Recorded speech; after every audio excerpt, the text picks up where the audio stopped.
ঈদের নামাজ পড়ার সঠিক নিয়ম। ঈদের নামাজে যাওয়ার আগে অবশ্যই আমার এই ভিডিওটি দেখবেন। ইনশাআল্লাহ ঈদের নামাজ নিয়ে আপনার কোনো পেস লাগবে না।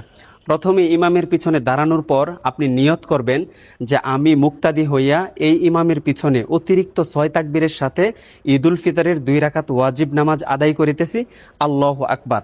তো ইমাম সাহেব আল্লাহু আকবার বলে হাত বাঁধবেন, আপনিও ইমাম সাহেবের সাথে আল্লাহু আকবার বলে হাত বাঁধবেন। তারপর ইমাম সানা পড়বেন, সানা পড়ার পর অতিরিক্ত 3টা তাকবীর দিবেন। আল্লাহু আকবার বলবেন, হাত ছেড়ে দিবেন।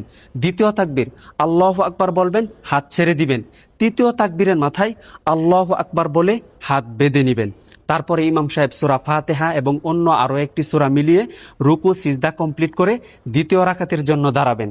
দ্বিতীয় রাকাতে দাঁড়ানোর পর ইমাম সাহেব প্রথমে সূরা ফাতিহা এবং অন্য আরও একটি সূরা মিলাবেন।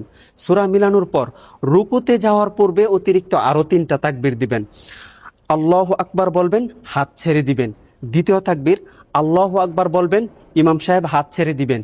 তৃতীয় তাকবীর আল্লাহু আকবার বলবেন, হাত ছেড়ে দিবেন। চতুর্থ তাকবীরের মাথায় ইমাম সাহেব আল্লাহু আকবার বলে ডাইরেক্ট রুকুতে চলে যাবেন। রুকু সিজদা কমপ্লিট করে ডানে বামে সালাম ফিরিয়ে নামাজ শেষ করে দিবেন। ইনশাআল্লাহ আপনাদের নামাজ সহি হয়ে যাবে।